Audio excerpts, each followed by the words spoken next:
Problem Cat. Written by Kathy White. Illustrated by Naomi Lewis. Chapter 1. We miss you, Dad. Hi there, kiddo, said a familiar voice on the phone. How's my favorite family? It's him! Andrew yelled excitedly to his mother.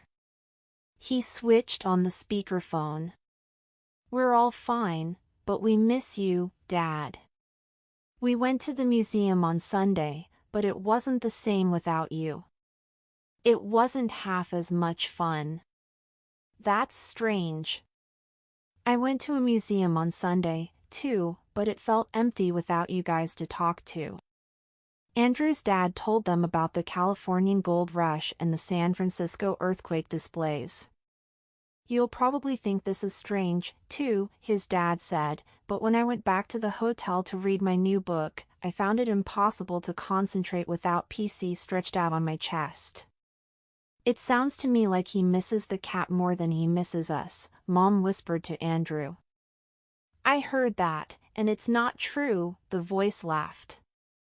I'm addicted to all of my family, PC included. You two just don't realize what a special cat he is. We know, Dad, Andrew said, smiling at his mom. Well, PC needs lots of tender loving care, Dad said. Have you been following the checklist I gave you? Yeah, Dad, of course, Andrew said, rolling his eyes at his mom. He knew it was somewhere in the study and assumed his mom was following it. Dad always raved on about PC. By the time everyone said their goodbyes, Andrew was left with only an hour for homework before dinner. Fractions, Andrew grumbled miserably, flipping through his homework book. He glanced up at the photo of his dad stuck to the fridge. You've only been working in San Francisco for 2 weeks and already I'm struggling with my math homework. How am I going to cope for another 24 weeks? You're 1/13 of the way there, said Mom as she turned on the oven light and checked on dinner. Anyway, mothers can help with homework, you know. I know. It's just that Dad always makes math fun. Andrew smiled at the thought of his dad bringing in the washing. What proportion of these pegs are yellow, Andrew? His dad would ask. Then they would both toss them in the air for PC to catch in his paws. PC was an older cat, but he had an impressive catch rate. 8 out of 10 pegs, 80%. Well done, PC. Andrew could almost hear his dad's voice. Andrew was still thinking of his dad when PC leaped onto the table and walked wet footprints across his homework. Off, PC. You know you're not allowed up here, Andrew growled. Andrew placed PC on the floor and asked, Have you fed him, Mom? Mom nodded towards PC's bowl. He doesn't seem to like it, though. Do you know what your dad buys? Andrew shrugged. I remember him chopping up something that looked disgusting. Mom laughed. Thanks. That helps a lot. She hesitated, looking at the photo of her husband in his study. PC was curled up next to him on the mouse pad.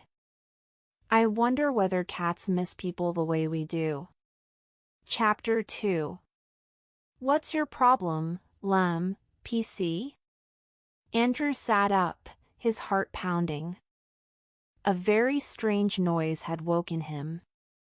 Ag-gah. Get it out, the voice shrieked. Andrew sprang out of bed and sprinted toward his mother's room.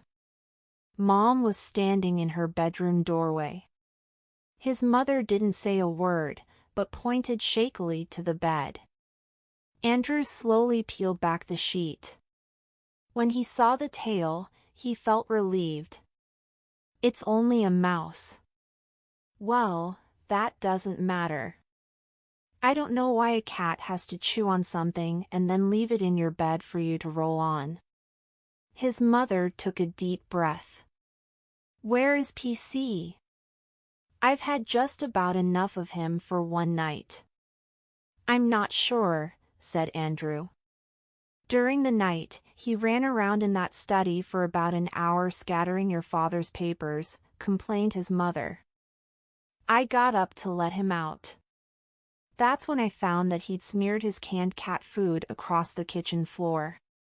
Andrew smiled at this, but his mom didn't see the funny side. I've got too much going on at the moment, Andrew, his mom said. We launch a new magazine next month, and I'm not sleeping well. I can't cope with a crazy cat as well. I want you to sort him out. If he turns into a problem cat, he'll have to go and live with someone else. End of story. Andrew backed out of the room as his mom angrily pulled the sheets off the bed. He was just about to switch off the light in his room when he saw PC. The cat was sitting quietly in the far corner. Andrew walked over and knelt down. He tried to think of the things his parents said to him when he behaved badly. You're behaving like a spoiled child, PC. You should know by now that mom's not into mice, especially not dead ones. And you can't throw your food around just because you don't like it. If I have to eat broccoli, you can eat canned food. Andrew thought he had said enough. PC looked miserable. Andrew decided that he didn't like being the one who had to tell him off. Just keep your head down for a while until mom cools off. He gave PC a quick pat on the head. Everything will be fine. Chapter 3.